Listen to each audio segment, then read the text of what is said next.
So that about wraps... It's 2 a.m. for me. Dude, let me and what say time is it! for you? No, would you let me talk? Down to Margate. Don't forget your buckets of sprays and causes of mold. Down to Margate. We'll have a fill of jelly to the cockles. Hello and welcome to Long Live Hooky Street, the podcast where we rewatch and discuss every episode of Britain's most beloved TV comedy, Only Fools and Horses. I'm Heather and I'm joined from Denver, Colorado by my co-host and sister, Jenny. Say hello, dude. Hello. So today we are discussing part 2 of the Jolly Boys outing. So grab some roast potatoes. And gravy. And let's get started.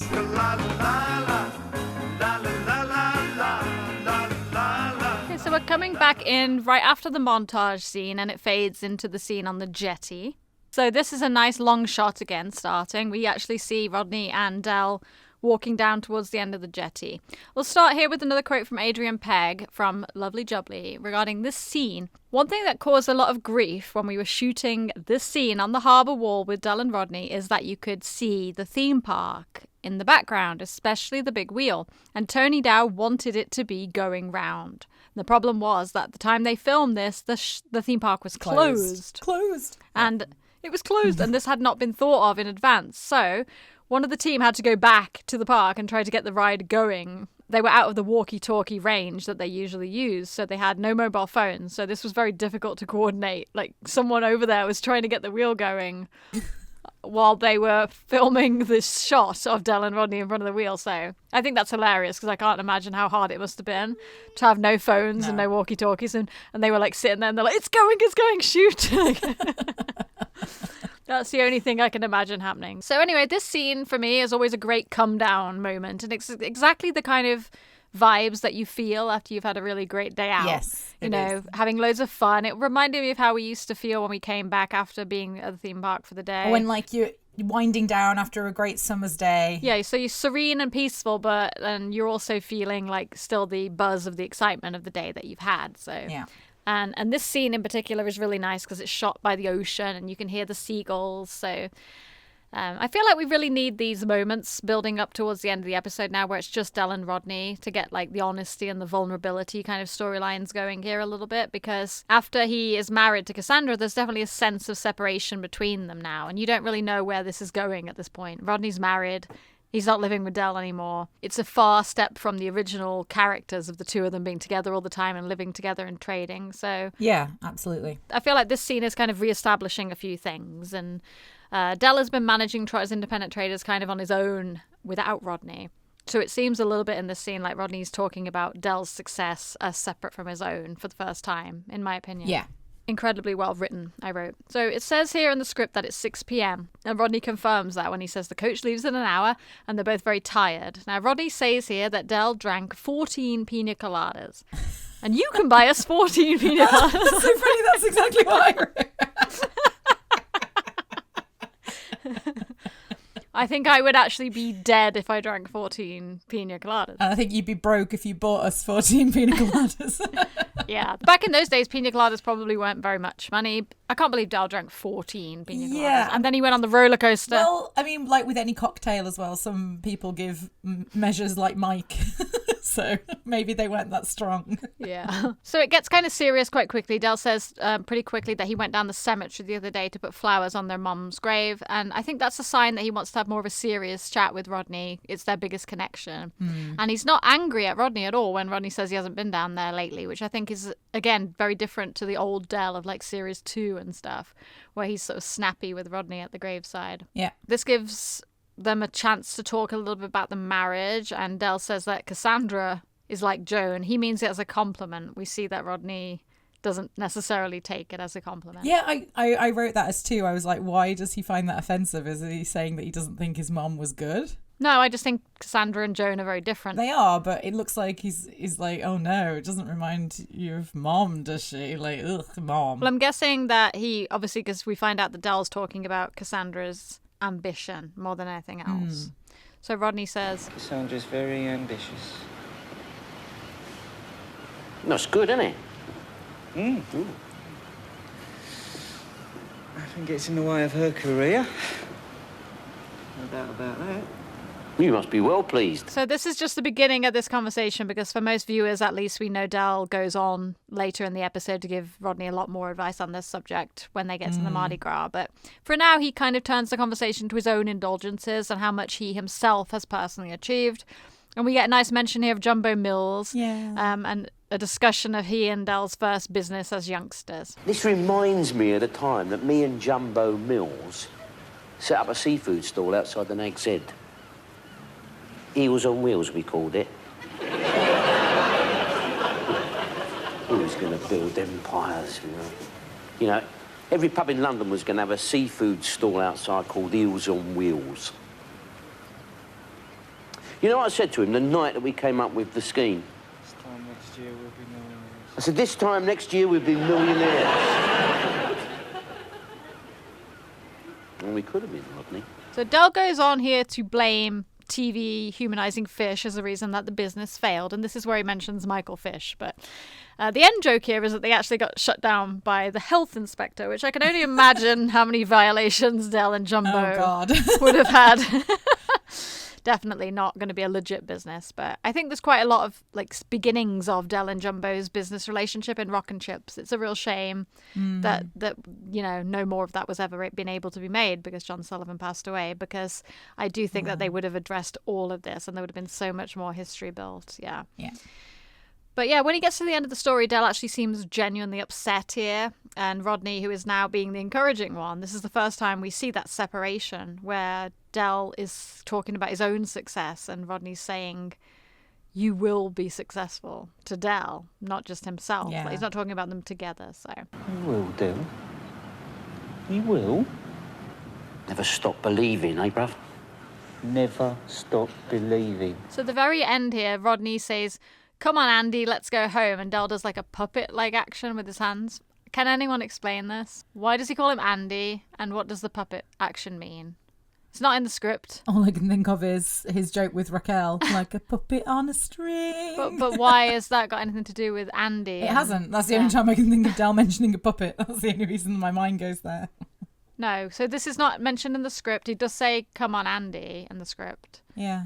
Is it something to do with what he just said about the business? Let me know, because I can't Google it. It just nothing comes up. Yeah. And that is the end of the scene and notes. I wonder why here Rodney didn't tell Del how he actually feels about Cassandra's job. Because he does tell him sort of later on in a roundabout way in the Mardi Gras, which is the scene that's cut.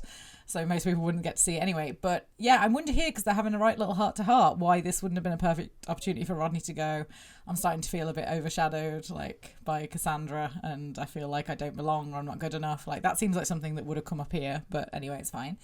And yeah, I love the story about Del and Jumbo's stall. I do agree that humanizing animals is a good way to try and get kids to stop eating them.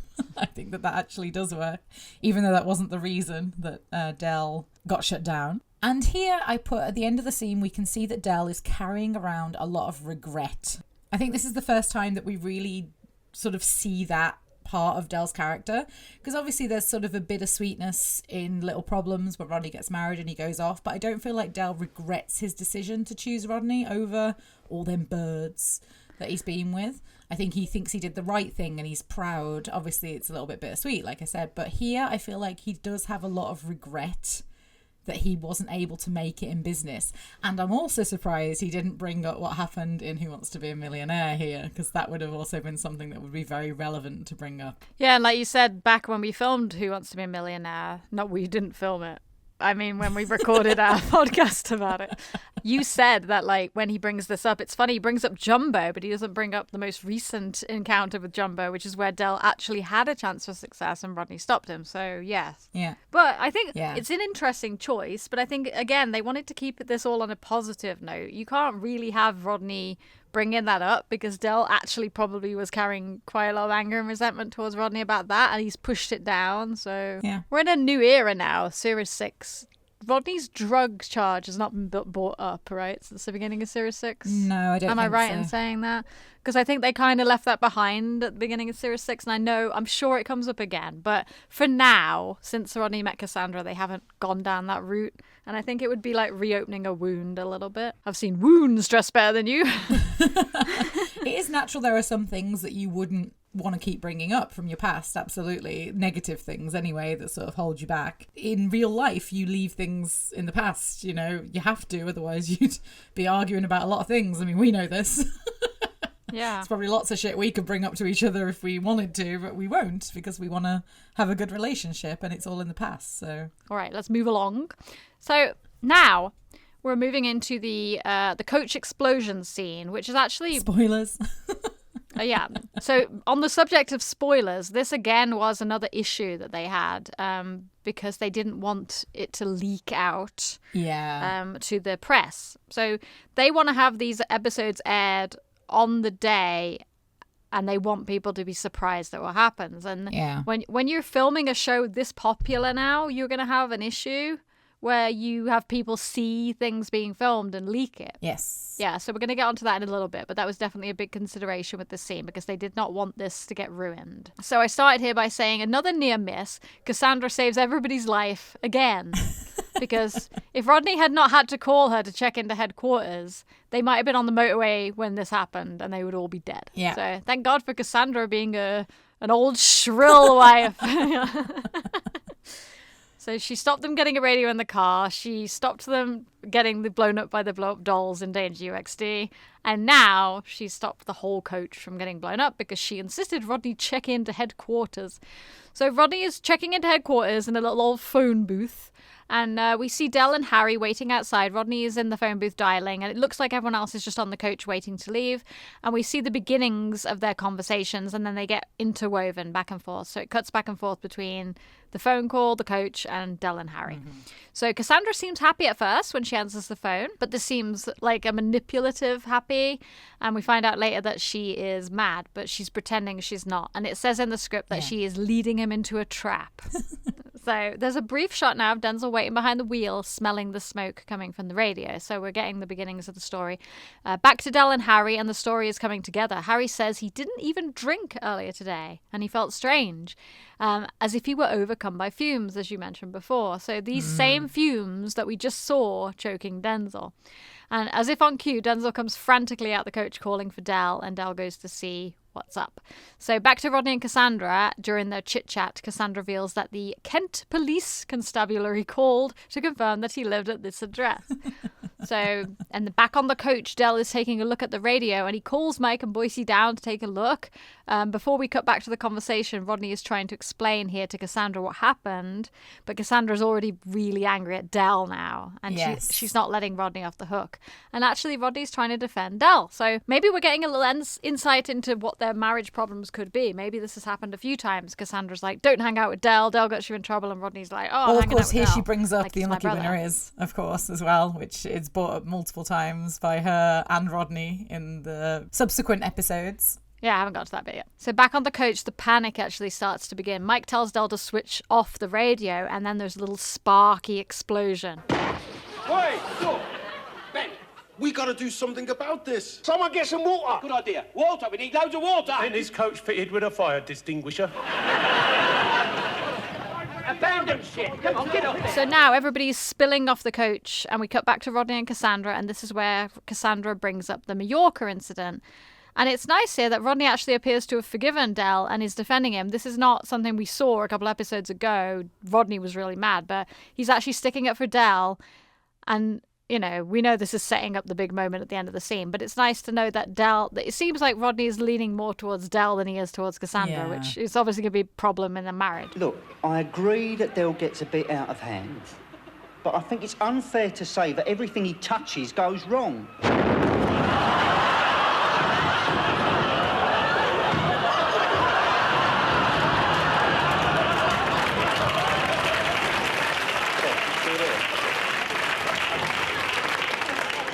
Our coach is just blown up. So the script says that Rodney says, Cass, are you still there? Our coach is just blown up. I don't think you can ever hear the Cass, are you still there? You know he says something because you can see his lips move. Your lips move. But you don't hear that line because of the applause, obviously. So yeah. I mean, it is brilliant. I really love the shot of all of the Jolly Boys looking at the flames and their faces are all lit up, and Dell's little line at the end is excellent. Don't worry, Harry, I won't tell your governor about it.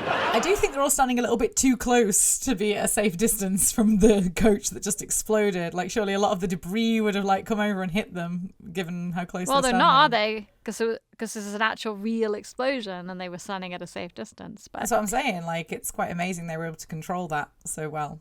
So it turns out Denzel did agree to drive them home. Well, I thought that too. Yeah, Denzel's behind the wheel, but maybe he was just supervising the wheel while Harry chatted to Del. I'm pretty sure Denzel was driving because he came out and said, "Are we almost ready to go, Del?"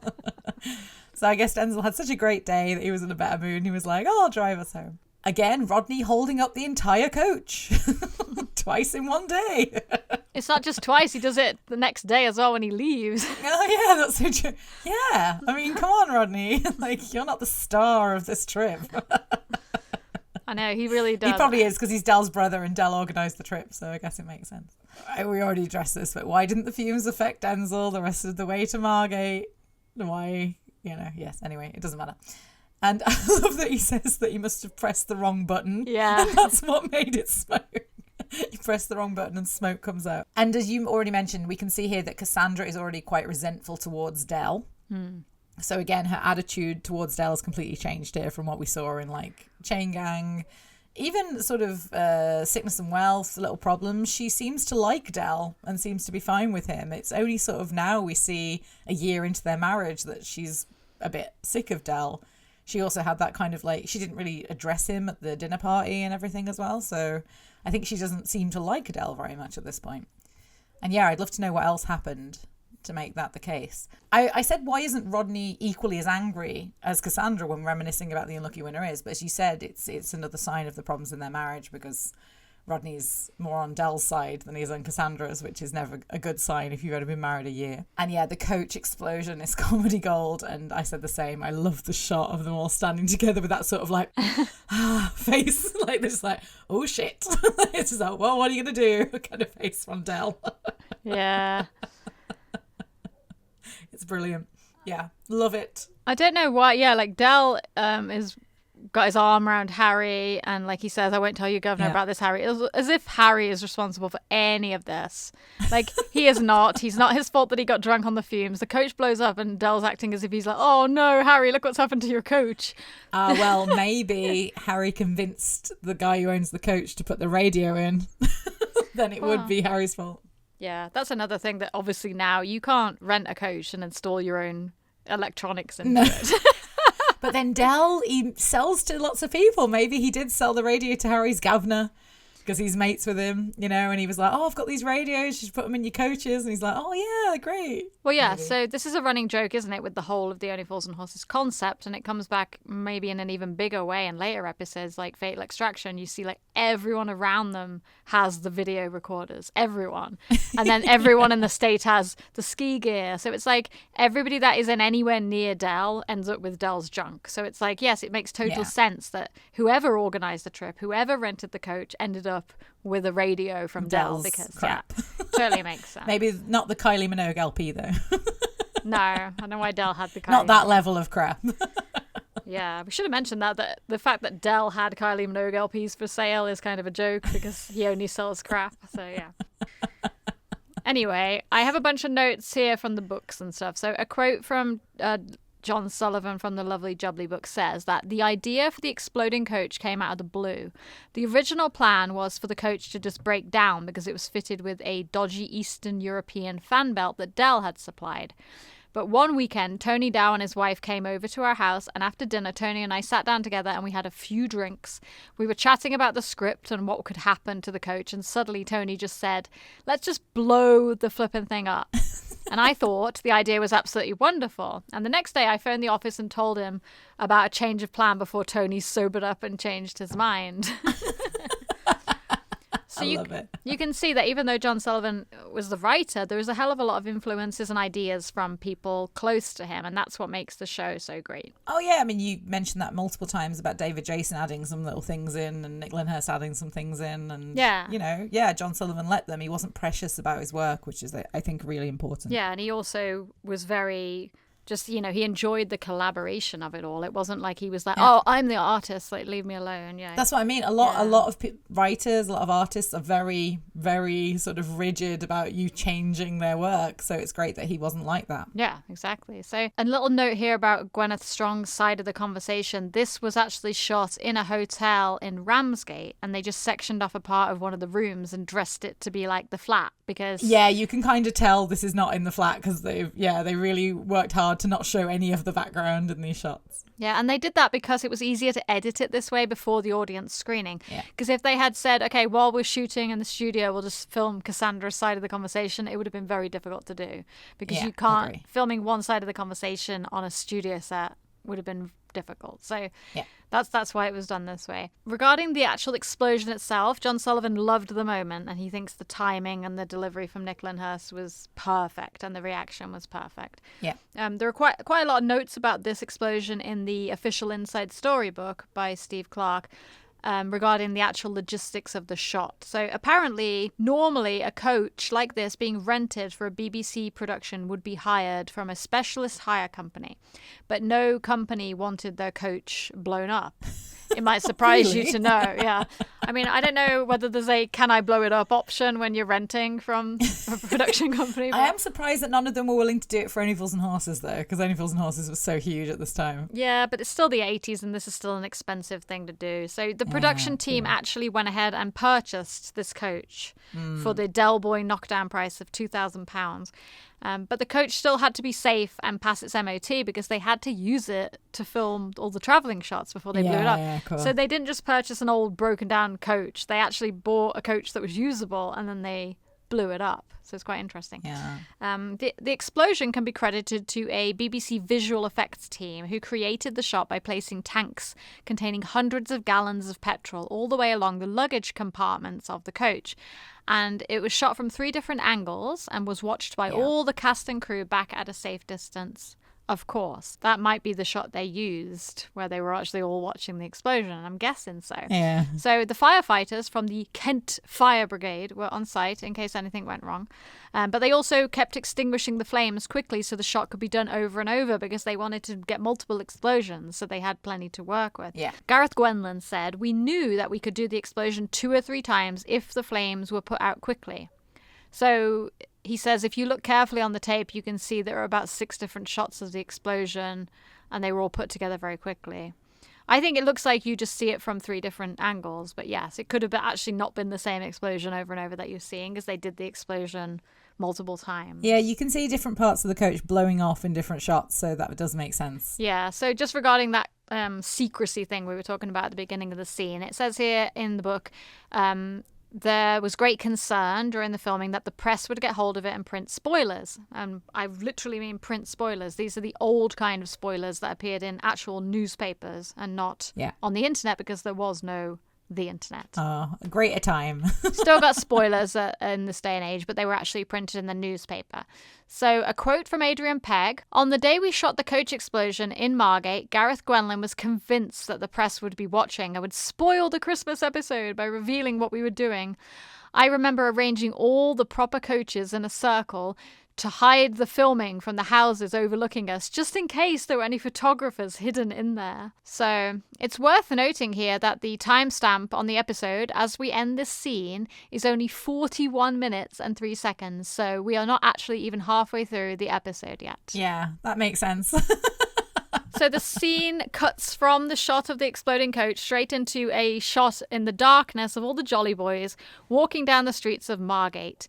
And we find out quickly that it's about an hour later because they say the time is now 7:30. When I was a kid, I used to think this was all of them walking home from Margate. I guess I didn't really understand how far Margate was. We see quite quickly that they're walking to the train station, and in all the fun and games, they've totally forgotten about the rail strike that they've spoken about several times. I can't believe all 27 of them forgot about the rail strike, though. I would have thought one of them would have remembered. Traumatized by the explosion, maybe, yeah. It seems tensions have gotten high now and everyone's actually mad and targeting Del a little bit here. Fair enough. I mean, he is responsible for this. I don't think they know that, but maybe they do. Because do they know it's his radio? I think they do, yeah. Yeah, I think it's more that he's the one who organised it, which is what Mike said earlier, that they're blaming him. You know, he should have had like a contingency plan. But yes, it is directly his fault for making the coach install the radio. Yeah, so they're all hurling their blame at him. My son is being christened in 3 weeks' time. What about my cat? I've got a pub to run down. I was supposed to meet a bird at 9. And I lost my dolphin. But just shut up! I want to know why it matters that Boise's son is being christened in 3 weeks. That is exactly what I wrote. I was like, 3 weeks? How long does he think he's going to start? I said Boise could afford to ask a driver to come and pick him up or Marlene to come and pick him up. I mean, there's no reason that Boise couldn't have gotten home. But also, no matter what happens, they're all going home tomorrow morning at 9. So yes, exactly. I don't understand. I always used to think that I misheard it. But it is 3 weeks, he says. He says 3 weeks. He does. Maybe he's talking about preparations take 3 weeks. He's got to get home tomorrow to start preparing. I mean, I guess if you think about it, all the reasons are stupid. All their grievances are pretty ridiculous. Yeah. Who cares if Jevon's got to meet a bird? Who cares that... What's the other one? That Trigger lost his dolphin. Oh, no, I care about Trigger's dolphin. Oh, poor Trigger. So, yeah, anyway, Denzel suggests they take a green line. They all rush over. But again, they're out of luck because this time it's because of the bank holiday. They missed the last bus and the next one is not till 8:10 the next morning. So Trigger suggests that they hitchhike, which... by the way, would have been hilarious to see as another alternative storyline. But yeah, then he forgot that there is 27 of us. So Albert goes to make a suggestion here, and note again, he does not say during the war, but it's a similar setup. Del is describing Albert as a war hero and saying he has a right to speak. I noticed that Sid is nodding along in the background in agreement. So it's like they've put Sid in the Albert war category now. He's like, he's Albert's ally. I think it's nice to have another older character, even though he doesn't know that Albert's the reason he spent the rest of the war in a stalag. No. It would have been cool for him to find that out in a later episode. We'd have seen his reaction. Oi, watch it. He's a war hero. He's got a right to speak. I fought for free speech. Shut up. So why does he have to keep saying such stupid things then? Look, you keep on, Mickey. In the back of my hand is going to have a quiet word with your hero. Oh, that's it. Let's all have a punch-up in the middle of the street. That'd put the cherry on the cake, wouldn't it? So the fighting continues until Alan, the level-headed dad of the group... Yes, I said the adult in the room.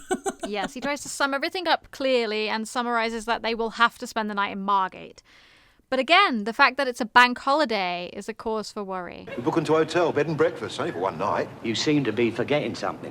This is a bank holiday. This town is full to the rafters with holiday makers.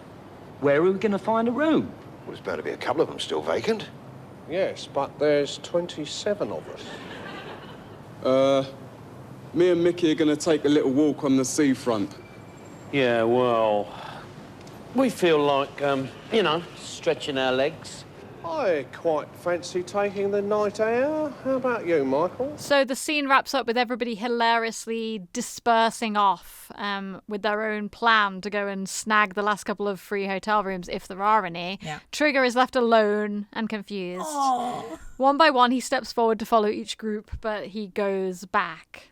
And then that's how the scene ends. So what notes do you have on the train station? So first of all, I said, why is Del the one leading them? I know that he booked it, but I'm surprised that anyone was trusting Del to lead them to the train station correctly. I'm surprised someone else hadn't taken control at this point. And yeah, I said, I can't believe none of them remember the rail strike. All 27 of them forgot about it, even though they had to leave early before breakfast because of it. And I said, a bus running normally on a bank holiday, ? I wouldn't have thought so either. I know they said that they changed the time, but a bus to London from Margate. Like, are there direct buses from Margate to London? Yeah, but they aren't running normally. Yeah, the schedule was different because it's bank holiday schedule. I mean, even just them running at all, I'm just surprised that there's like direct buses from Margate to London. But they do. That just seems like a really long route. Yeah, it's like 5 hours. No, it's not though, is it? So, yeah, exactly. We don't know. I said, I love how they all split off, but I am a bit confused about some of the choices of the pairings because like Denzel goes with Mickey and Jevon. Like, I'm not sure why. Are they like good buddies or something? And I'm surprised that Trigger doesn't go with Del. They're like best buds. Like, why wouldn't Del have taken Trigger? It's like they had to be in threes for some reason. Yeah, it doesn't make sense why Alan goes with... Alan with Boise and Mike. Right, also very strange combination. Yeah, Boise and Mike make sense because they're clearly good buds. They have a lot of scenes together where they're sort of on the same side. But obviously, yeah. Alan would have gone with Rodney, surely, just because that's the only person there that Alan knows really well. And then, Trigger sort of being left on his own. I would have thought at least Del would have been like, Trig, you come with us. I think the mentality is that you wouldn't be able to get one room for more than 3 of you.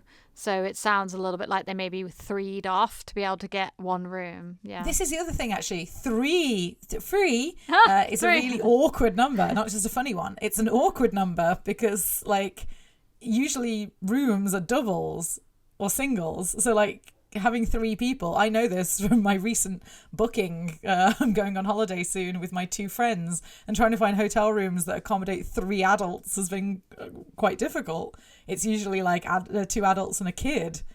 So, like, I just think actually it would have been better for pairs logistically. I never had any trouble. Not for the comedy. Because they always used to call them double rooms with 2 double beds. When we were growing up, in the 80s might have been different, but a double and a single bed in a room is pretty common, I think, in seaside towns. Yeah, I just think now, like, based on my recent booking experience, it's quite difficult to find rooms that accommodate 3 adults. For free, I think that it's pretty normal in the UK, honestly. But nowadays, the problem is that, like, they're trying to make it so you pay per person, not per room. Yes, whichever is the greatest. Yeah, whichever's the greatest. Per person or per tent, whichever's the greatest. The greatest. Yeah. Your name certainly suits you. I would say that, that's the reason, because it used to be just 1 per room. And I think that they would have slept on the floor or whatever just for 1 night. So no big deal. Yeah. Okay, that's all I had anyway. Okay, so there's a short scene here where they're looking for accommodation. Del, Rodney and Albert walking down the street, very reminiscent of a UK seaside town. Yes. The only thing on the street is hotels and guest houses. That's what it says in the script as well. So these exterior shots of Mrs. Baker's and the Villa Bella were shot in Margate's Dalby Square, although the building that was the Villa Bella has since been demolished. So another classic shot you won't be able to get on your tour, unfortunately, but you could still go to Mrs. Baker's if you can find it. You can see that patience is running low here. Rodney and Albert are moaning, but they do come across a sign that says vacancies. They get excited and head on up the little stairwell. So should I just do the whole Mrs. Baker's thing as one scene? Yeah. Yeah, okay. So we're going to Mrs. Baker's.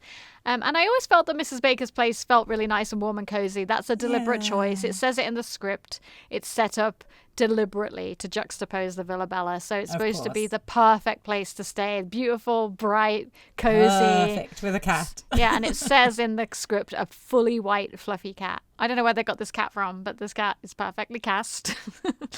So first thing we see is the lovely woman greeting the Trotters and asking them to wait in the lobby. This was Helen, played by Dawn Funnell, and she has a very interesting IMDb history because she only played this minor role back in 1989 and then nothing until 2015. But then between 2019 and 2023, she was in 48 episodes of a show called Our Town, set in Great Yarmouth.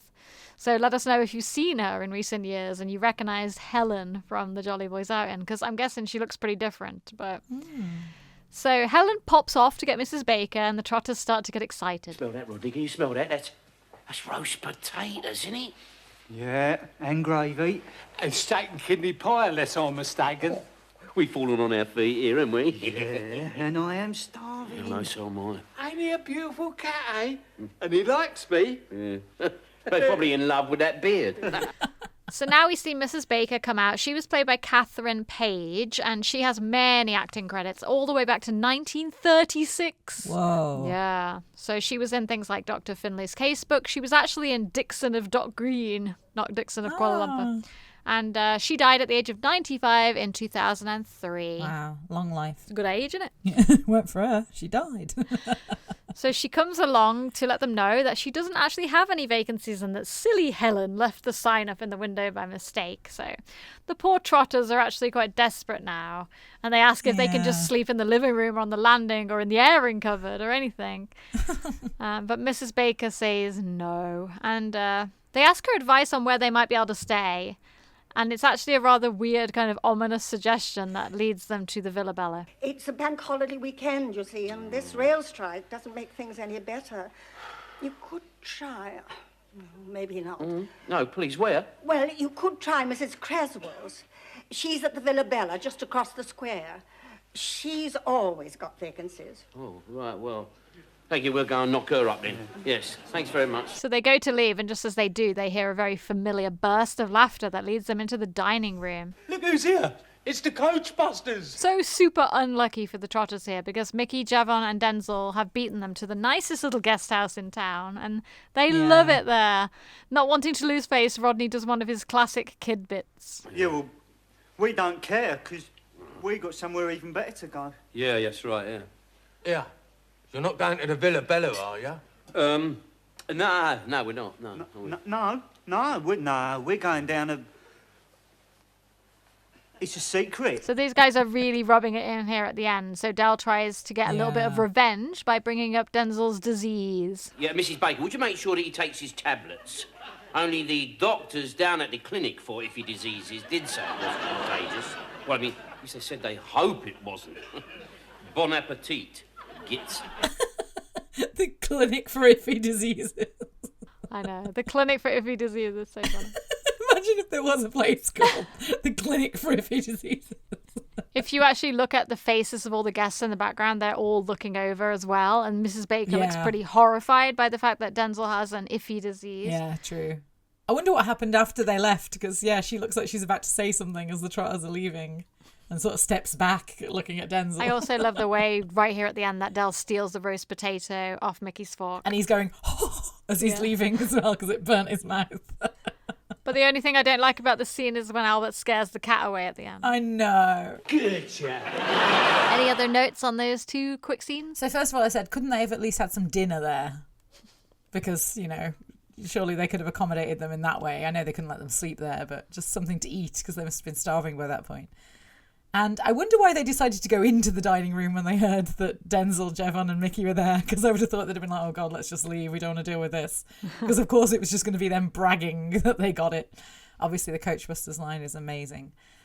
And I'm assuming that Mickey and Denzel and Javon already went to the Villa Bella, because they seem to know a lot about it when they're like, hey, you're not going to the Villa Bella, are you? So it's like, what, did they go there and then decide not to stay because of how scary Mrs. Creswell was? I don't know why the Villa Bella is known, by them. Yeah, like, why would they know it? Exactly. It's a bit weird, but yeah, that's all I had for those two little scenes. So the next scene is actually going to be them approaching the Villa Bella. So the Trotters head across, and the Villa Bella is not as nice as Mrs. Baker's. In fact, from the outside, it looks to be the complete opposite of her kind of hotel. It looks like a haunted house, and then there's a big clap of lightning that certainly doesn't help. See, this is the thing. I don't know if I remember this differently from when I was a kid, but I thought this looked pretty normal apart from the bird statues out front. I thought it kind of looked similar to the other places when I was watching it back for this breakdown. Oh, look, there it is, look. The Villa Bella.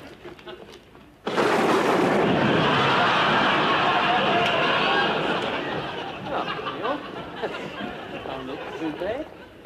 Not too bad. Look at it. It looks like the Munsters weekend play. So I had to look this up, and the Munsters was an American sitcom from the 60s that was kind of like the Addams Family. So I think Rodney's right. It doesn't look great. Would you want to stay here from the outside? Do you think it looks okay? I mean, I've stayed in worse. Yeah, I guess so. I mean, I think a lot of hotels don't look great from the outside, do still look good inside. So Rodney wants to keep trying to look for somewhere else, but Del says they've been walking around and looking for ages. It's about to start raining. Albert actually agrees that they give this a go, but then they send Albert to go and ring the bell. And it sounds like a really old, creepy... Yeah, I love the bell. The bell is funny. And then we see the frightening silhouette of Mrs. Creswell in the doorway. So Mrs. Creswell was played by Rosalind Knight, and just like Mrs. Baker, massive acting history, so many credits. She's in a Carry On film. No, she's in 2 Carry On films. Oh, I know she's in Carry On Teacher. I don't know the other one. It's Carry On Nurse. Ah. So her career seems to span like 70 years, and I wrote 2 early Carry On movies. And she was also in Dixon of Dock Green, just like Mrs. Baker. So there's just so many credits. I don't know where to start, but she was also in tons of movies. And she died in 2020 at the age of 87 from cancer. So Another long-lived lady. And the character of Mrs. Creswell was actually named after a teacher at John Sullivan's son, Jim Sullivan's school. Oh. And it says in Lovely Jubbly that the class was 4C, which also inspired the class name in Class of 62. So there's a couple of references there. So we'll have to try and remember that when we get to Class of 62. So the Trotters reluctantly scuttle inside the Villa Bella, and we see the wonderful contrast between the warm, welcoming colours and brightness of Mrs. Baker's and this scary horror movie hotel interior. Oh yeah, the interior looks terrible. Agreed. Mrs. Creswell does not smile. She does not welcome them. Albert asks, "Are you Bella?" No. Bella died 10 years ago. I hope they've buried her.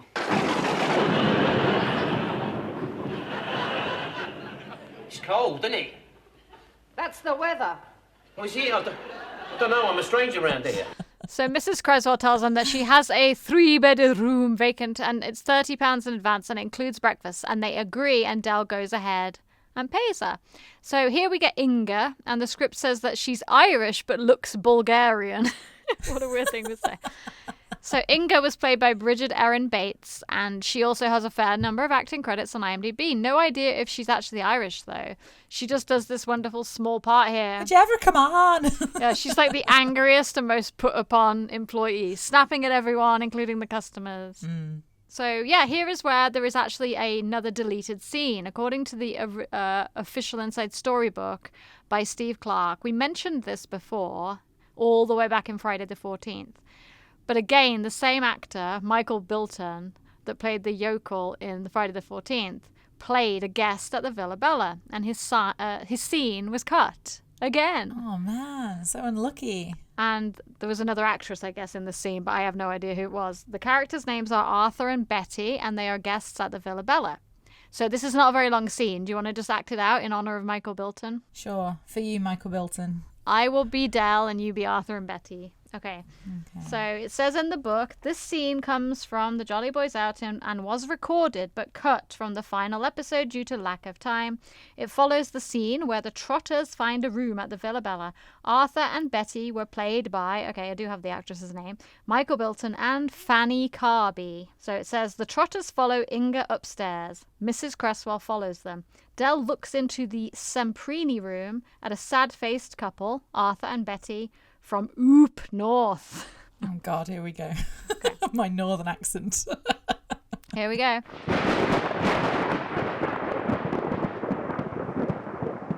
Are you guests or is she idea to cheer the place up? No, we're guests. Guests, eh? This place is no Club Med, is it? No, it's really horrible here. Food's awful. Awful food.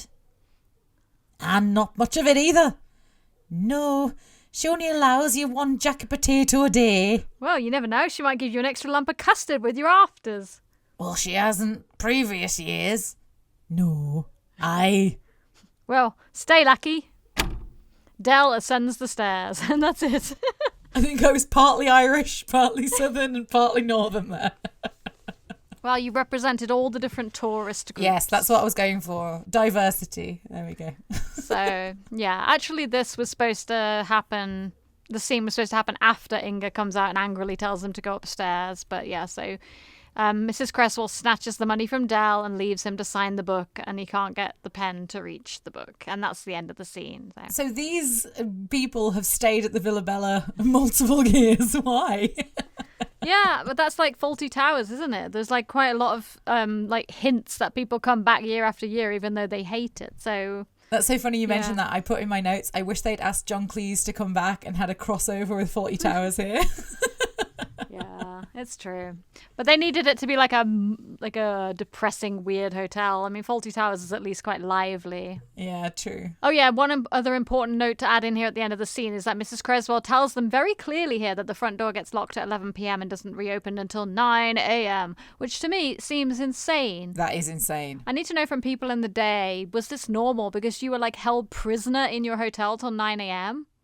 Let us know, because their coach is coming at 9. They would have had to get to the coach park and everything. Yeah, I also think, isn't that a bit of a fire safety hazard as well, that you're like locked in the hotel and you can't get out, like if something happens, unless Mrs. Creswell lets you out? I mean, Yeah, there's that's got to be like a problem, and obviously lots of guests, might want to go for like a morning walk before their breakfast or something. It's weird. Well, that's why I just want to know, maybe we're just not getting it because this was how it was in 1989, but I would think this was a bit weird. Yeah. I don't think the 11 p.m. lock-in time matters as much as the 9 a.m. opening the doors time. That's quite late, actually, 9 a.m. to open the doors. What do you mean it's a bit late? I actually think a lot of hotels do lock up, but they give you access still. So yes, it's weird that they don't have... Although Del does have a key. I guess, is he trying his hotel room key when he comes back? I don't know what he's trying, but he has a key that doesn't work because the door's locked. Right. Yeah. Anyway, any other notes on that scene? I said, first of all, how would a place like that stay in business? Because it looks huge and it doesn't have enough guests to sustain. So how on earth would they pay their bills? And obviously they have a reputation for being terrible in the whole of the town. So again, I don't understand how they would, continue. Imagine if you really had this level of customer service where you were that rude to your customers. Again, why would people keep going back?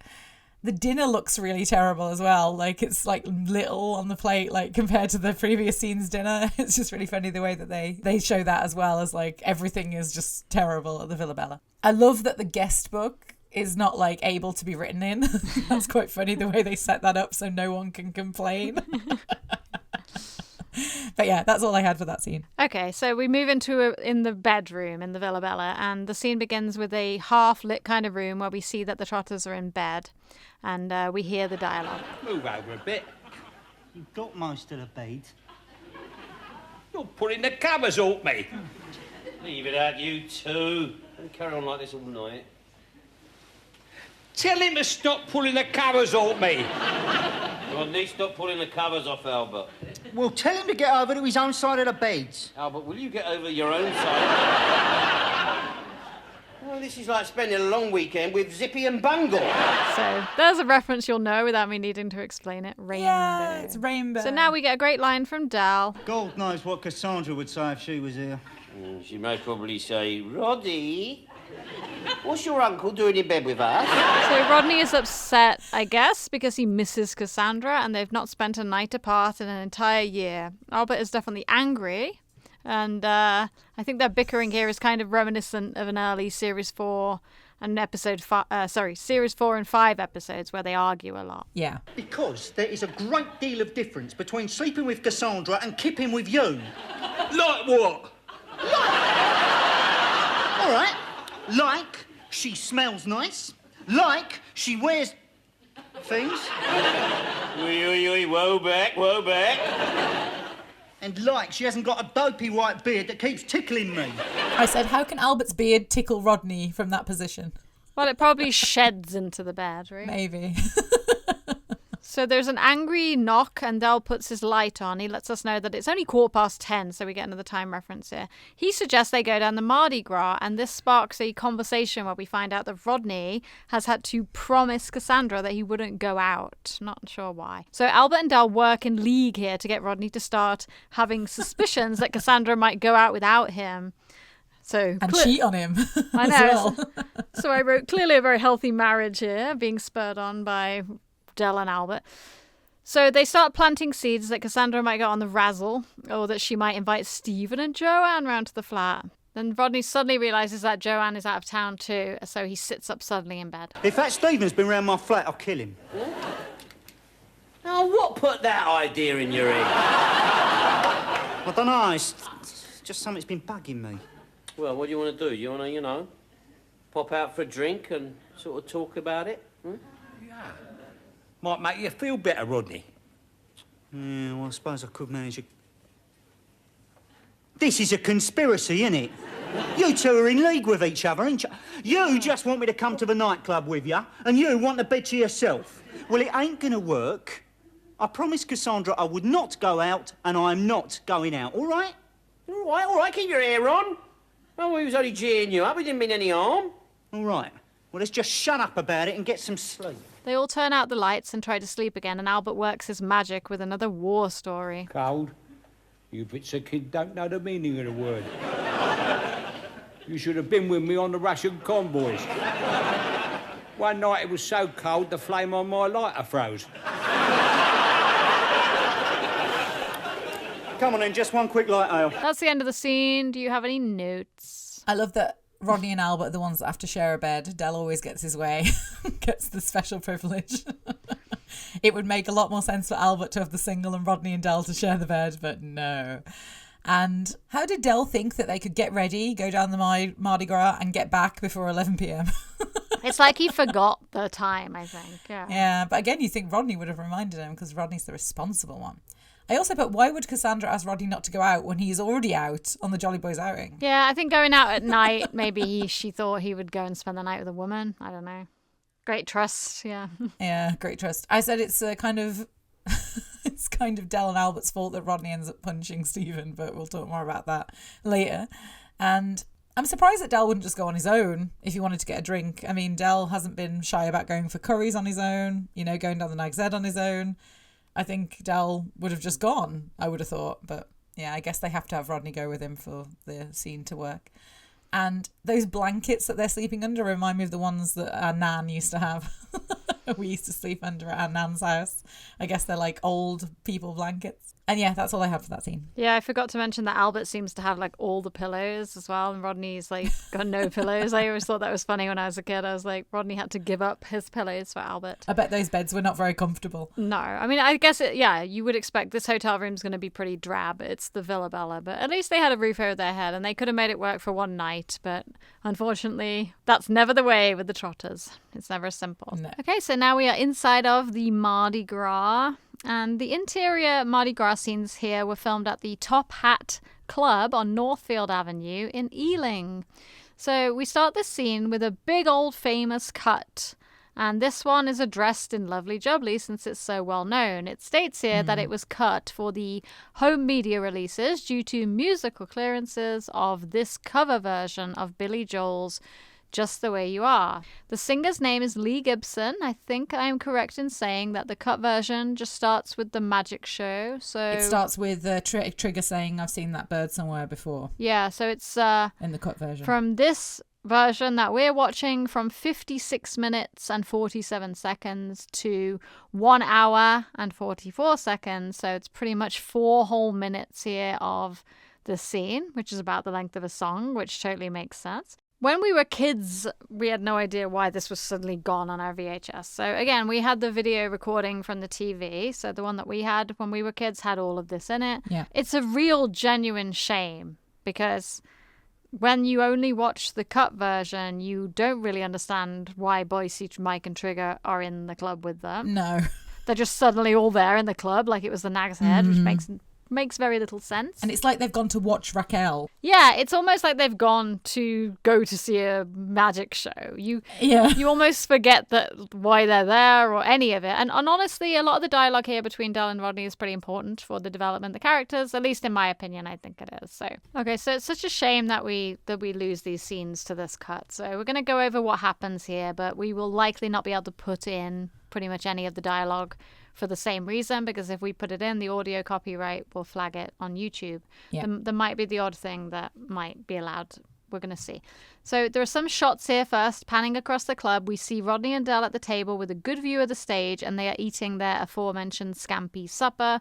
And this club looks to be quite nice and buzzing for a late night place to go. They discuss the food. Del brings up Cassandra making them a lovely starter, and it brings them onto the subject that Rodney has been kind of trying to open up about. But we know it's hard for Rodney to open up, so this scene, he begins to open up a little bit to Del. Yeah. He raises a concern that he feels Cassandra may have married beneath herself. Del immediately thinks it's the other way around, and Rodney thinks that he married beneath himself. So you have not married beneath yourself. But he begins a rant here that he thinks that Cassandra is ruling over Rodney. So using tonight as the example, she wouldn't let him out. But you take my word for it, in the end, a man likes a woman to be a woman, and a bird likes a bloke to be a bloke. Do you know, you're right. That is bonnet de douche. So this is Delboy giving Rodney advice that he thinks is good advice, and Rodney gets kind of excited about it here. He's like, you're right. And And Del feels like he's right and doesn't appear to have any doubt. So they've kind of almost established that Rodney is going to put his foot down, but he hasn't quite decided yet. So yes. So it looks like they're about to leave because Del says drink up. But I actually think he is just going to order another drink. I don't think they're actually going to leave. Probably. But Del has his drink here and it's really like jazzy with all the sparklers in it and stuff, which is quite cool. And this is where they see Mike, Boise, and Trigger arriving. And that makes sense because Mike also had free passes to the Mardi Gras. So I guess if you remember that, you might not think it's weird if you watch the cut version, but it is like a weird coincidence that they're all together. It's a bit weird that Trigger's there because Boise and Mike were together with Alan. Okay, fine, they came together, but why did Trigger decide to go to this particular nightclub? Well, I think he must have bumped into Boise and Mike before they all went together. That's my explanation because... Basically, yeah, like I said, if you only watch the cut version, you wonder why they're all together. The chances of them all running in together, if they're all walking around the area, maybe were quite high, but I think that they all just bumped into each other. But yeah, Trigger is in a different hotel. Yes, well, me, Mike and Alan booked into a hotel down on the front. I got a room in a motel. They don't know I ain't got a car.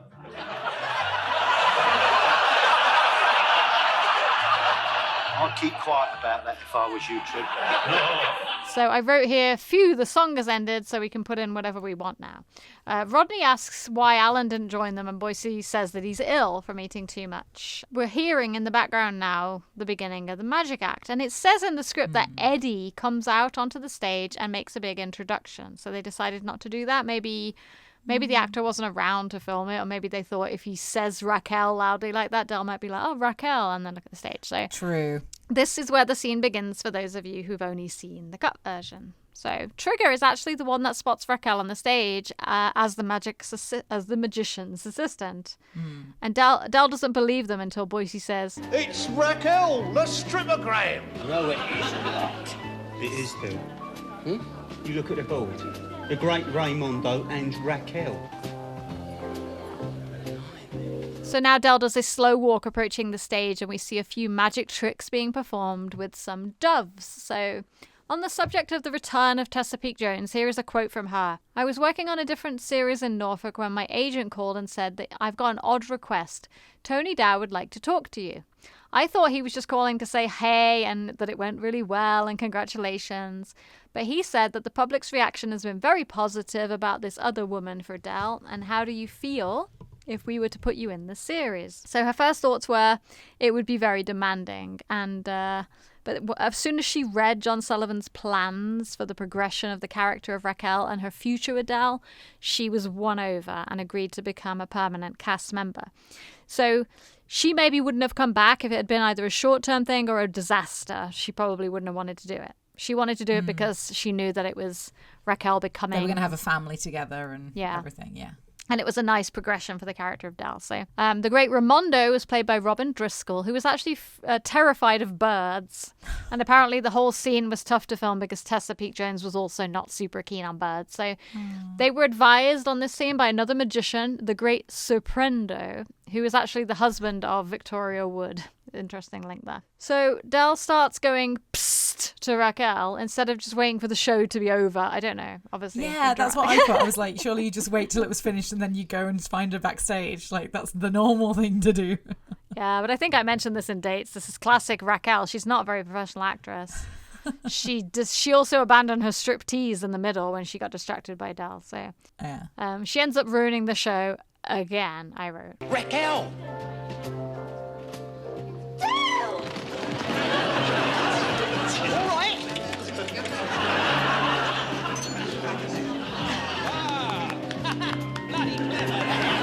That's the end of that part of the scene. So any notes, dude? Yeah, just a couple of things. So I think it's interesting that this is in the cut part, so we can't play it back, but I said Rodney always brushing off compliments for Cassandra because he reflects them back onto himself. I'm trying to think what line I meant there. Well, he would say, like I know on the jetty, he's annoyed. She is ambitious. That's a positive, but he takes that as a dig at him. Yeah.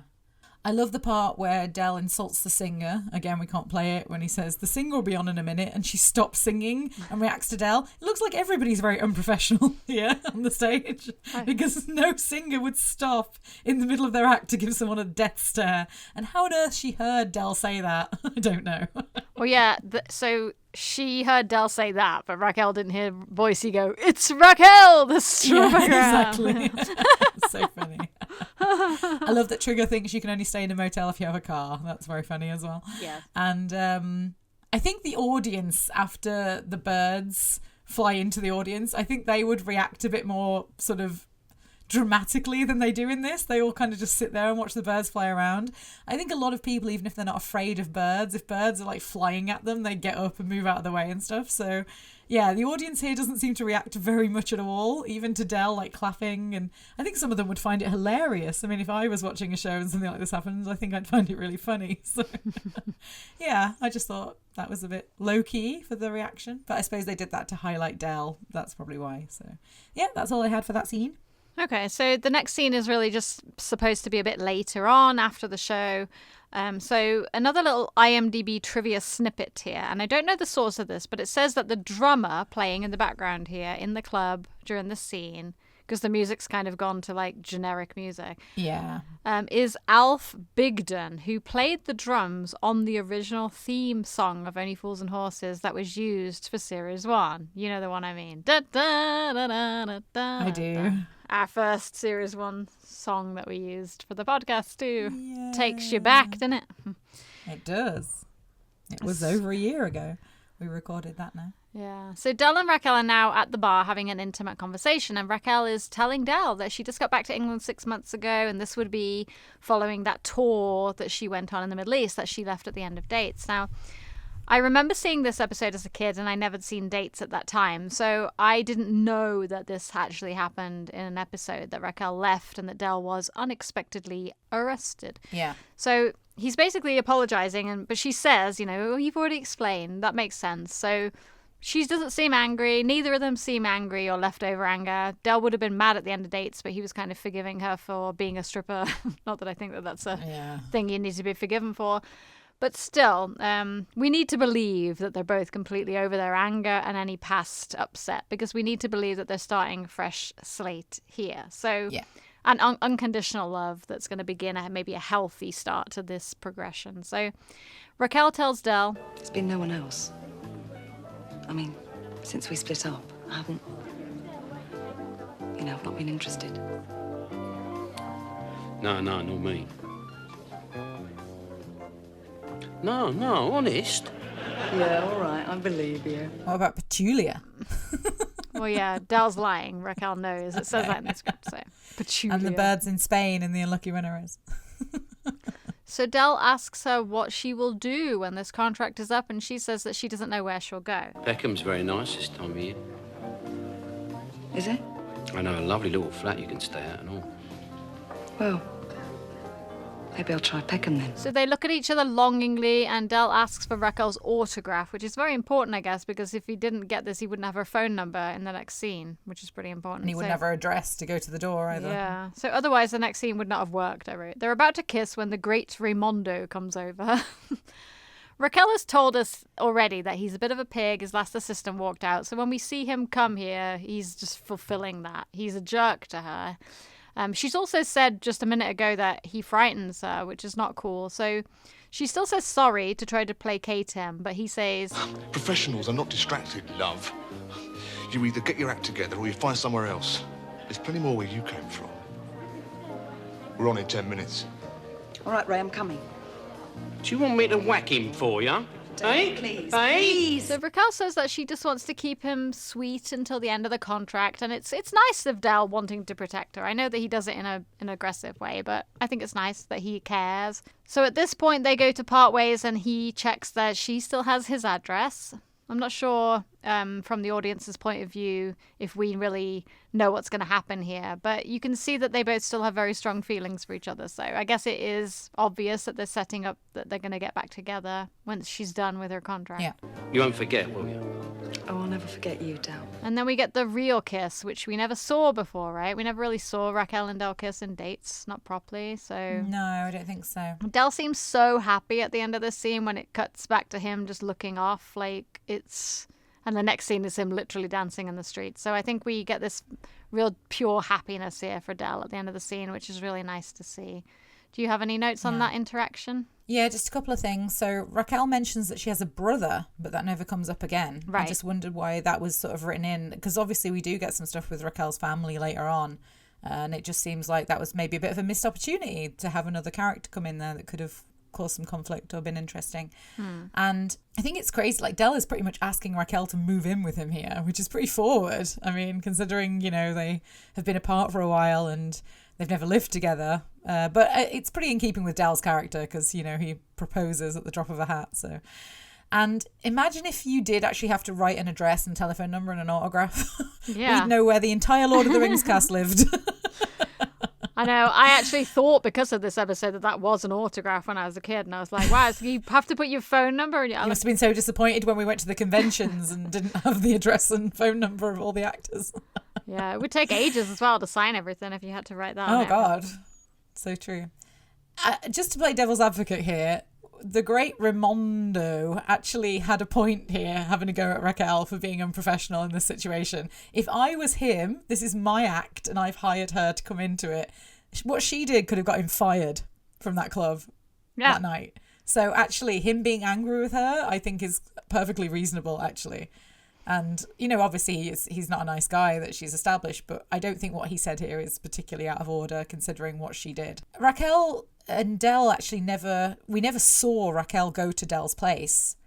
So, like he says, you still got my address, right? Like, I just wonder if that implies that Raquel actually did go to Del's when they were dating in dates, because we never saw it. We only saw him go to her place. Well, she couldn't, yeah, because until the stripper scene, and then there's the one final scene in Sid's cafe, she thought he was rich. That's what I mean. So he gave her his address back then. Yeah, I know. It doesn't. It's a bit of a mistake, that is, because unless he wrote it down and gave it to her in the cafe that day before she knew whether he was going to show up. Maybe. Yeah. There's no other explanation for that. It doesn't. That doesn't fit the timeline. Again, it doesn't matter. This is just for fun. But also, it is interesting that John Sullivan chose later to forget that Raquel had a brother. But in this scene, she says she's got no family except a brother.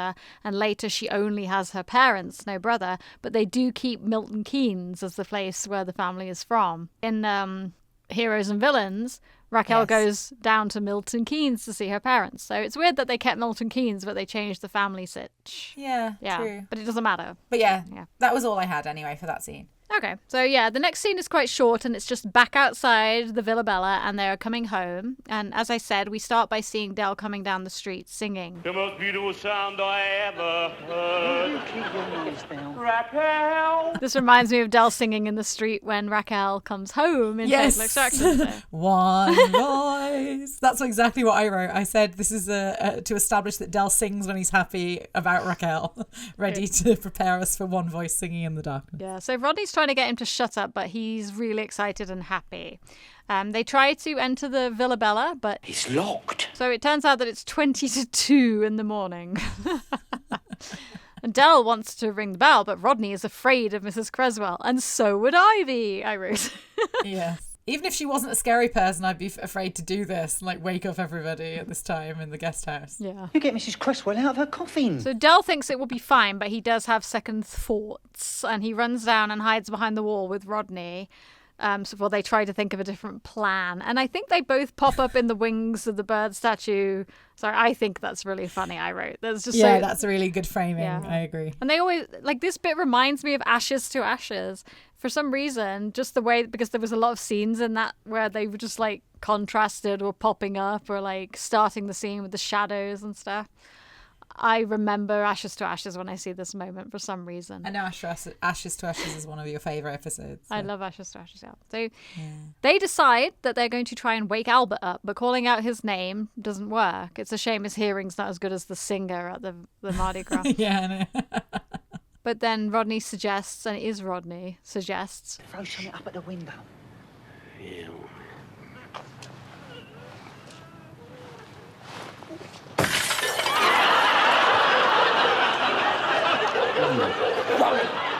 Now what you gone and done? Yeah, you all wanted to go and throw something out the window. I meant a little pebble you just tuck off a paving stone from the... The windows have just been smashed! I heard it! Phone the police, Inga! And then Rodney and Del, run away, run away. And that is the end of the scene. Any notes? Yeah, I love that Rodney is willing to admit that he's afraid of her, and Del is like trying to act all macho, and then it turns out he's just as afraid. I would be terrified, yeah. Yeah. I also said, imagine how easily all this would be solved with mobile phones. Well, all of the episode, they could have called an Uber. They could have got an Uber XL, a couple of Uber XLs, and got home from Margate. So yes. But yeah, I just thought so funny with Del smashing the window. I absolutely love that. Yeah, it's just brilliant. It's so funny. That's all I had. Yeah. Okay, so we're getting close-ish to the end now. We've got Raquel and the Great Raimondo's flat. So the intercom is buzzing. We see a disheveled Raquel has been woken up. And Del and Rodney ask if they can come up. And there's this funny little argument that we hear through the intercom. Which is really I love that. Rodney's been and got us into a bit of trouble. I didn't get us into this. You did. It was your bright idea, wasn't it? You shouldn't have bloody say it. I know, but you said that. So Raquel is reluctant, but she does agree to let them come up and spend the night. She offers them the settee and the armchair, and of course Del shoves Rodney out the way so he can take the settee. Del asks for something to warm the cockles and seems disappointed with the offer of coffee.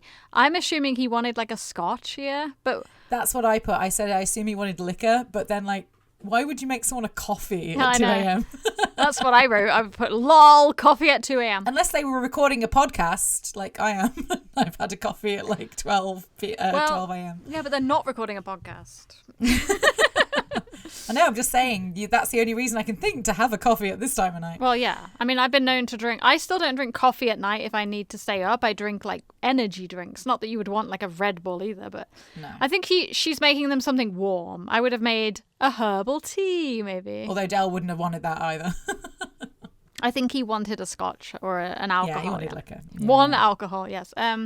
So after Raquel exits, there is a great line here from Rodney after Del says, I mean, when she walks in, she lights up a room. Yeah. Most of your birds walk in and light up a fag. I love the way that Rodney laughs at his own joke as well. It's so funny.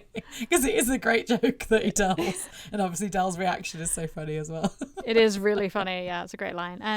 So we slip briefly back into Rodney's insecurities now because he's talking about Raquel being faithful and Rodney thinks that is a dig at Cassandra. Yeah. Now this bit's obviously a setup for Raimondo walking in as well. But Del says, All I was just saying was that since Raquel met me, she hasn't been out with any other blokes. Well, she only met you 2 hours ago. No, I don't mean this time. I mean like the first time. Oh, right. She has been true unto me. Raquel, what's all the noise? The Great Raimondo? So the Great Raimondo is very angry as Raquel marches into the kitchen to confront her. And Rodney is trying to hold back Del, but Del's really angry. It's going to take a bloody good surgeon 3 or 4 hours to get his magic wand back.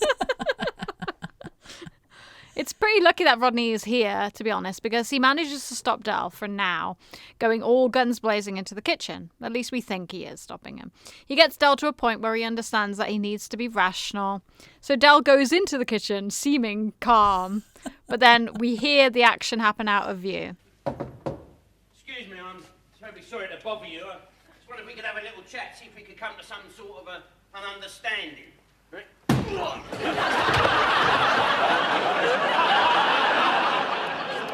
That's the way down, nice and easy. Yay, sarcastic Rodney is back. So we see the Great Raimondo gets thrown through the door. Raquel comes bursting through, now very angry. Why the hell did you do that? It's all right, Raquel, it's all right. You don't have to be frightened of the Great Raimondo no more. Del Boy is here. So it says in the book that the fight scene between Del and the Great Raimondo was rehearsed at length, and they actually had a stuntman to help it look as real as possible. So it looks pretty good. So Raquel moves on to tending to Ray after the punch. I feel like Ray has a personality change when he gets punched in the nose. He does, yeah. I thought he'd be more angry. Yeah, I agree. Yeah, because honestly, all the stuff Raquel says about him in the scene before, she doesn't seem to feel anymore in this. I think a lot of that is written just for build-up, because he's not angry, he doesn't square up to Del, he just seems really shocked and upset and worried, and he desperately asks Raquel why she hasn't explained to him, and she just says he hasn't given her the chance. So now we know things aren't as what they seem. Like, we thought Raquel was like being held there and being bullied, and it more seems like they're friends here, to be honest. But it does, but also I guess the reason that he doesn't act like an ass is because he knows that Del could kick his ass, so he's just like making a strategic sort of change in his personality here so he doesn't aggravate Del any more than he already is. Maybe a lot of that bravado is his stage kind of persona, but yeah.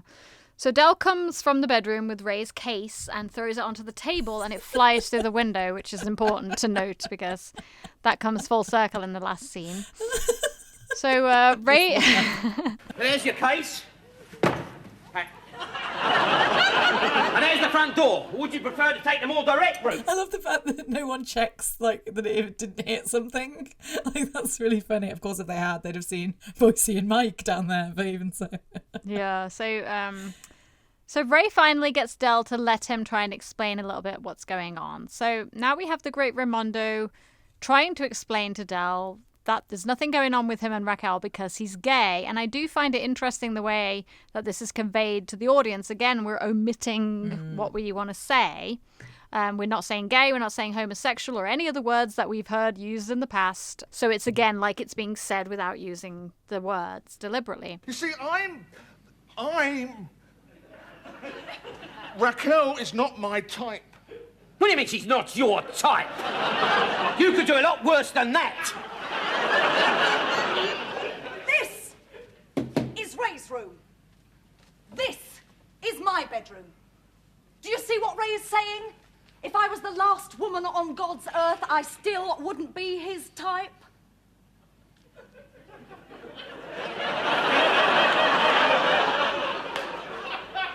Take your time, Del. Oh, you mean you're...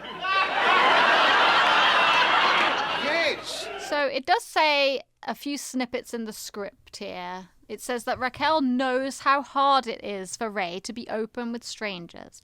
And it says that he is not ashamed when he says the line, yes. So if you remember, we talked about this subject in Chain Gang, and we mentioned about how there's fear at this time and it's not really safe to be openly gay.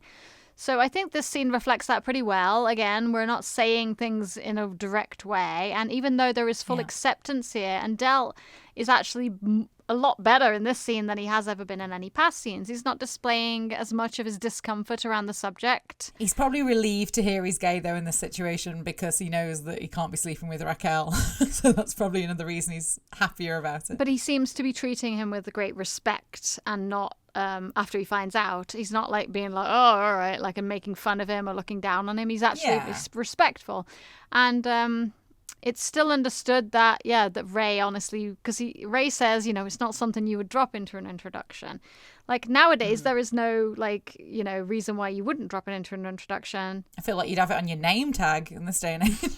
Yeah, it's for safety reasons at this point, you wouldn't. But not because it's something to be ashamed of, but because it was for safety reasons. So, again, it was a sad fact of the time. Mm-hmm. And it's still a reality for millions of people in the world today. But this does display exactly the time that it was filmed in. Yeah. Oh, yeah, I'd say in Asia, in a lot of Asian countries, it's still pretty taboo to be openly gay. Even in Hong Kong, in some ways. Well, yeah, and in this country, it's going to depend on where you live. If you live in a city, then a lot of the people in the cities and downtown areas are perfectly comfortable. But if you live out in the suburbs, if you live in certain states in this country, you wouldn't ever be openly gay because your life would be miserable. So it's going to depend on a lot of factors. But this reflects the time in which it was made. Mm-hmm. So Del is very sorry. And luckily, Ray is actually a very nice person, kind and understanding all of a sudden, I wrote. Yes. Which is not what Raquel said earlier about him being scary and stuff. But I don't know, maybe he's just opening up now because it's nice for him not to have to hide behind this fake, tough, asshole kind of image that he was doing before. Yeah. So he goes off to get his suitcase and leaves Del to try to explain to Raquel his actions. But Raquel actually already seems to know Del pretty well, even though she doesn't really know him that well from... Yeah, she knew Derek Duval. Yeah. She saw him overreact at the end of Dates, so I guess, like, so far we've not seen her see all the best sides of Del. She says, No, Del. You didn't think. You never think. You don't look, you don't listen, you don't notice any of the signs, you just go at it like a mad bull. And she comes back in and throws the bedding at both of them before saying one final line. I know you did it for me, but you were stupid and you were embarrassing. Thank you.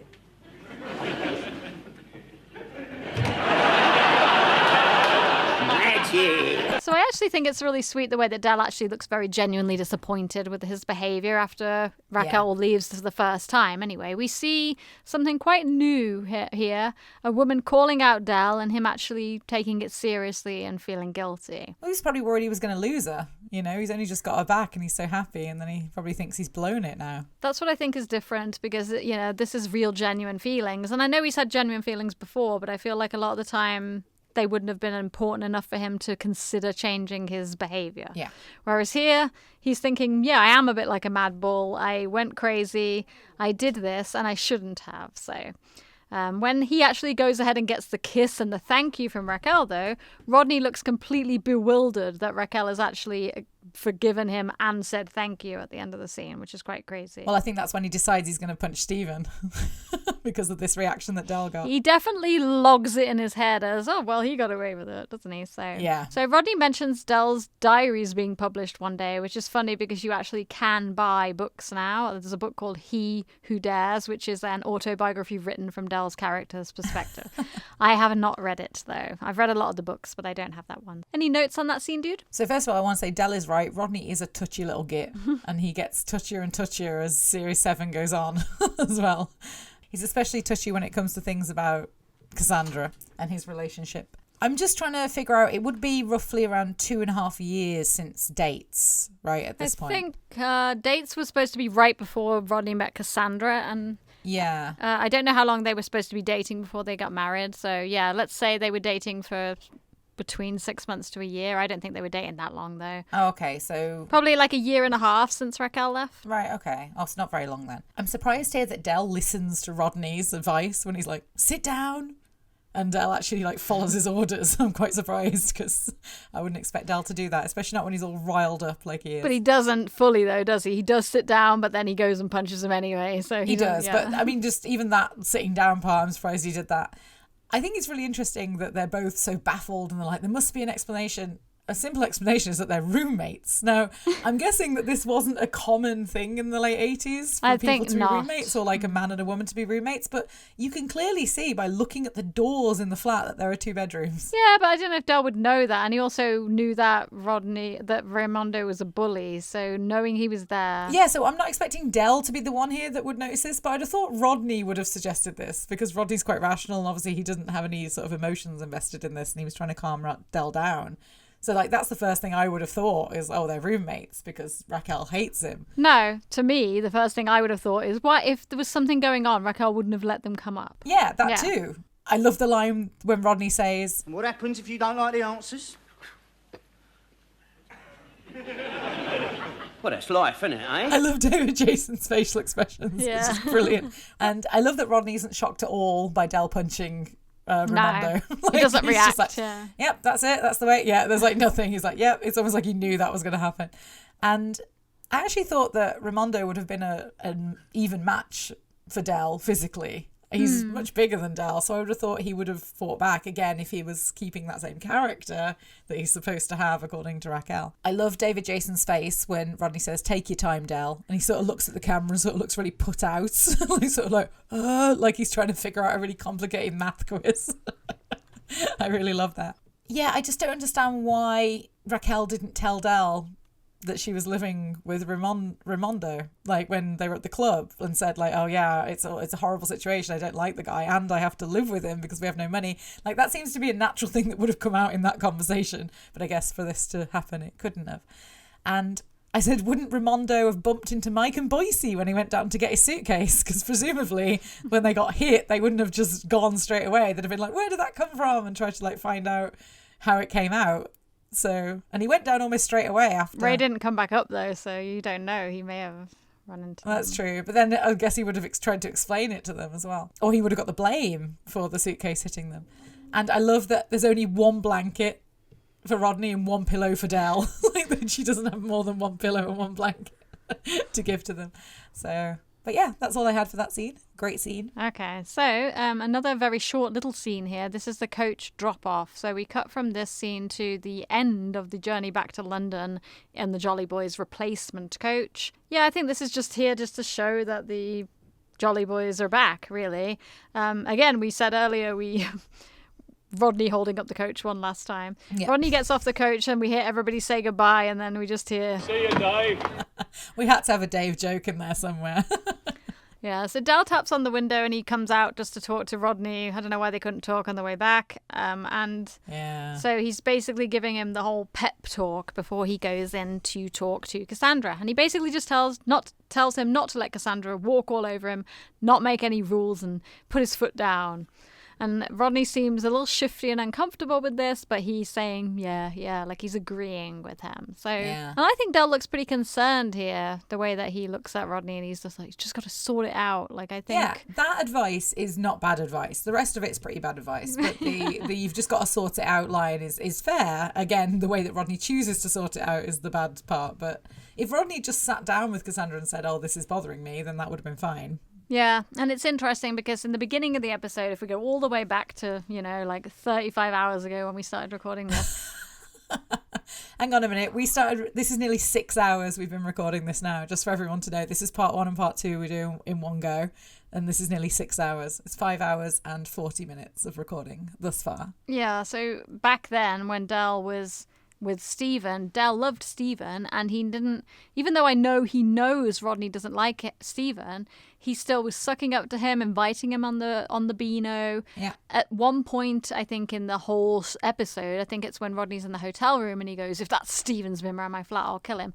That's the only time that Del seems to really click that Rodney hates Stephen. And in this case, he doesn't know that Stephen is going to be in the flat. No. He thinks that that Rodney's just going to go in and put his foot down and tell Cassandra, you don't control me or whatever. So suggesting he punched Stephen is not something Del did. This is just something that Rodney observed Del do and thought, this worked for Del. Like, I'm just going to do this. Well, this is the crazy thing. I mean, I guess we'll talk about this in the next scene, but I can say it now. Is like, he literally just saw Del do exactly this. Misunderstand and punch.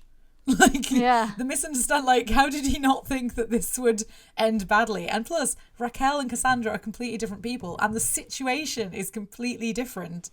Like, how on earth did Rodney think this would work for him?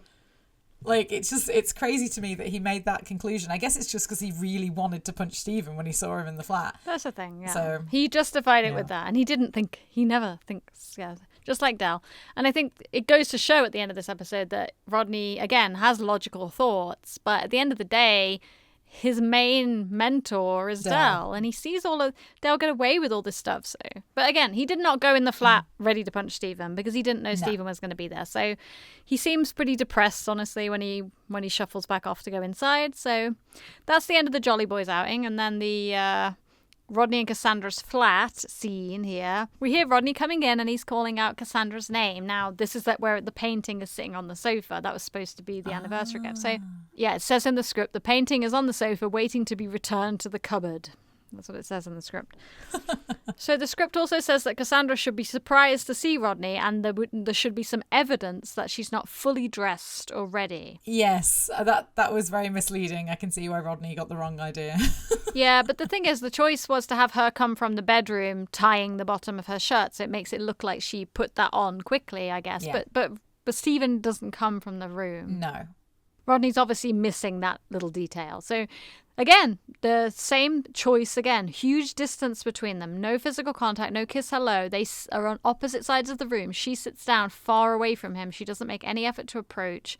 And in Rodney's defense, he immediately starts the discussion that he's been avoiding because he wants to get straight into it. And she says, I don't think this is an appropriate time, Roddy. Maybe later. Look, I really think we ought to sit down and discuss... To go. What are you doing here? Well, I was just passing. So how was Margate? Forget Margate. What are you doing in my flat? Hey, back off, Rod. I mean, what's the problem? Roddy, what's wrong? Well, I'll tell you the problem, shall I? It's something I've really wanted to do for a long time, but I've never got round to it. So, let me run this past you, Stephen. Try and get your head round this. So I love this moment. I love how Rodney punches, like turns all of Stephen's yuppie phrases around on him and says all of them before he punches him. And I love Stephen's dramatic reaction because he doesn't square back up to Rodney, just like Raimondo didn't square up to Dal. Yeah. This is the only time we get to see Rodney be tough, right? He never really gets away with it. So we don't really see it again, no. So Rodney's obviously fucked up here because we see Joanne come round the corner with all the coffees and she comes in and she's bewildered to see what Rodney has done to Stephen. And here that holiday brochure that they keep on talking about. This was a big thing in the 80s, holiday brochures, I guess. You didn't know where you could go until you got your holiday brochure. No, God. The holiday brochure is the reason that they're there. And he's annoyed about that, but he tries to cover up and just be like... Do you see anything in it you like? The rail strike, again, is the fucking problem. If that rail strike was the reason that Joanne didn't go to her parents. So, again, it's come back to bite them. It's like the airline problem in The Sky's the Limit. It ruins everything for all of them. Yeah. So everybody's just death staring Rodney as the scene fades out. So any notes on the old... Stephen punch? Yeah, of course. Just naturally, when Rodney came in looking angry, the first thing Cassandra would have said is, oh, now is not an appropriate time. Stephen and his wife are here. Or Stephen and Joanne are here. That's what she would have said. Yeah. But of course, she couldn't say that because then the rest of the scene wouldn't have worked. I think Rodney could have talked his way out of this punch, actually, because from his perspective, and this would be totally reasonable for him to think, he thought he'd found a man who fancies his wife in his flat with his wife while he was away. Yeah. I think that you could have explained that and been like, oh, look, before she walked out, I thought she was, he does say, oh, I thought she was away.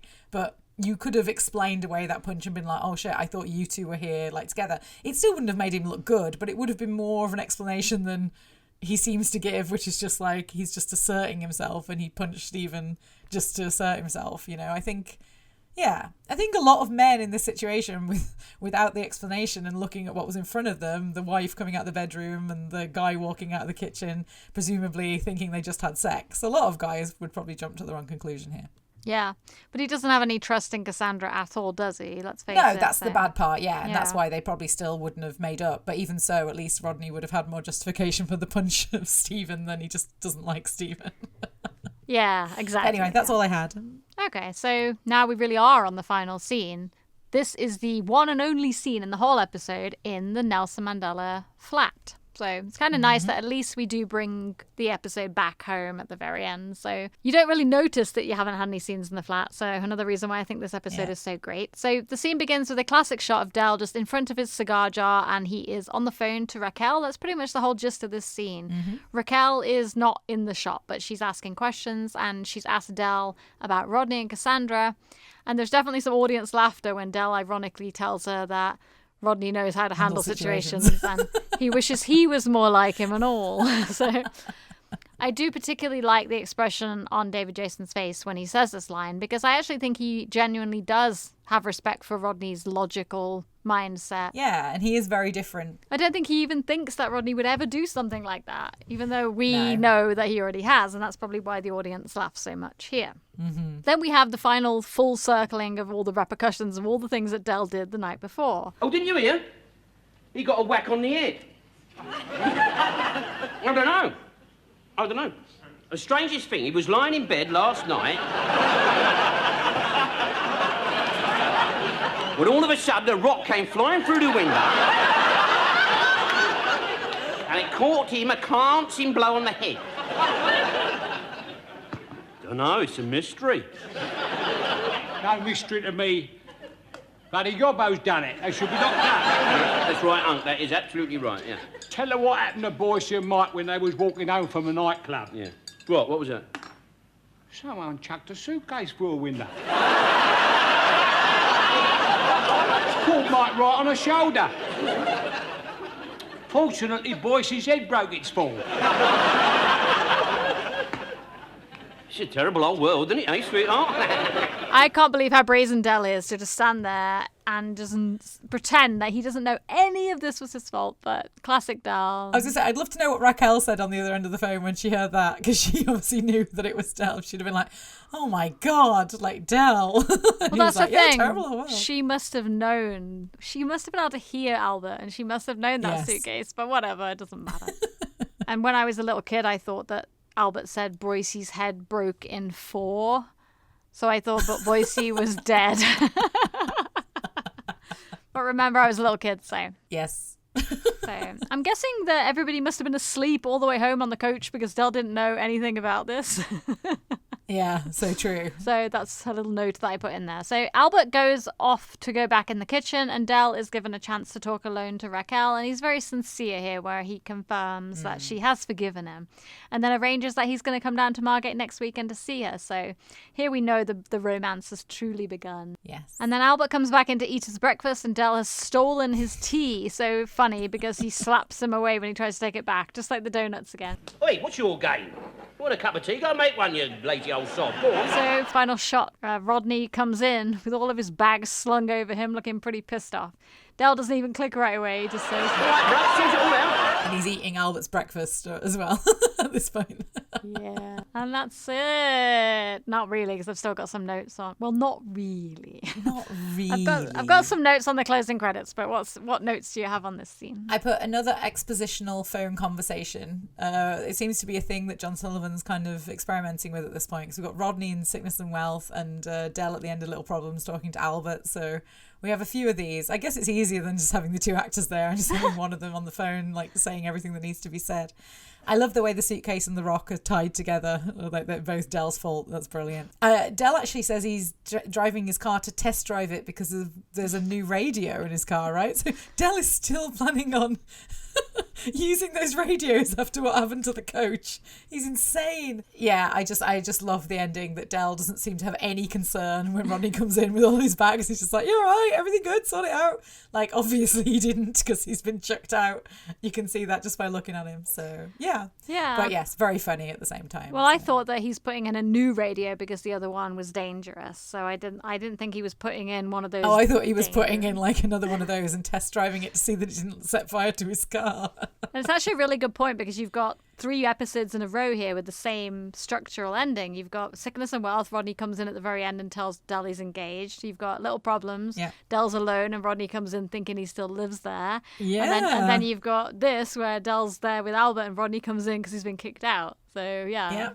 That's pretty cool. Interesting. Yeah. Okay, so yeah, the closing credits is not the normal closing credits, so we don't get the Hooky Street song.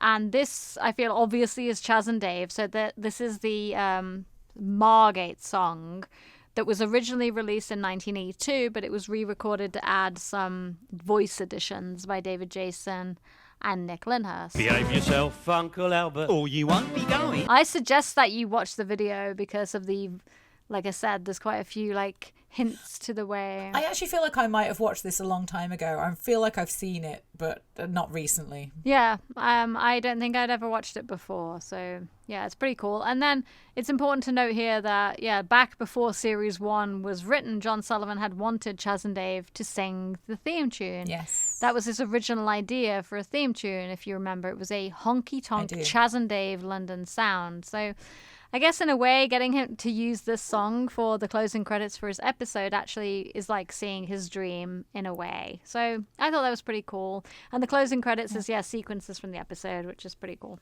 Okay, so if there's nothing else, let's move on to our awards for this week. We've won! Oh, what are you going on about, Rodders? We've won! Okay, so as always, we have 3 awards to announce this week, and we'll start with Plonker of the Week. Are you two going to be plonkers for the rest of your lives? So for Plonker of the Week, we each nominate a plonker, and we'll discuss and decide who wins. So, dude, who's your plonker?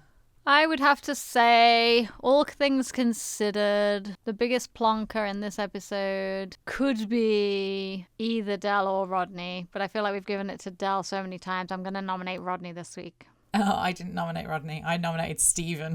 I said I hate that guy.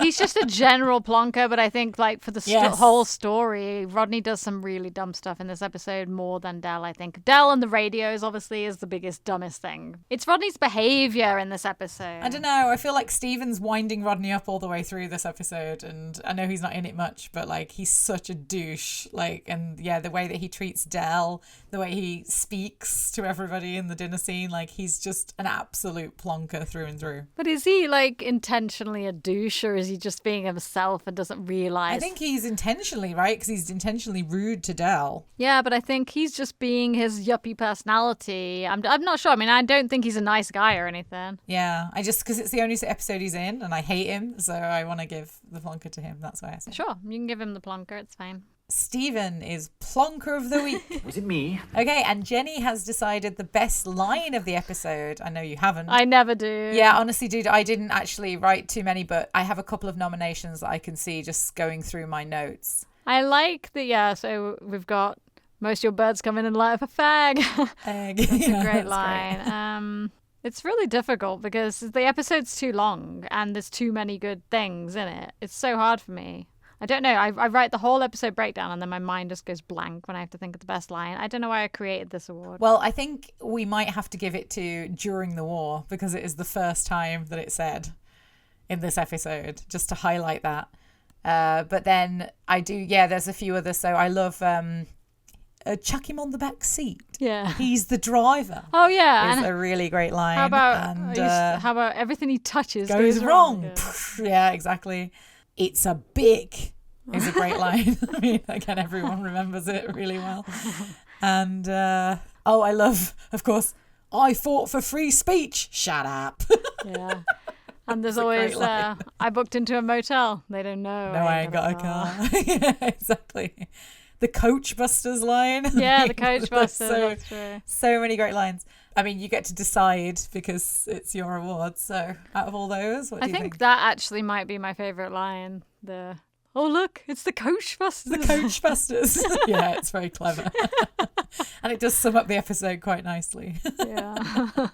Honestly, yeah, it's very difficult. It's just my favourite line. It's not the best line. It's my favourite, yeah. Okay, so we'll give the best line to it's the Coachbusters.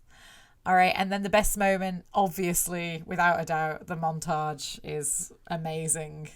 And I wrote what you kind of said at the beginning. I said, it's so nostalgic and heartwarming. It's like a huge hug from all the best parts of your life.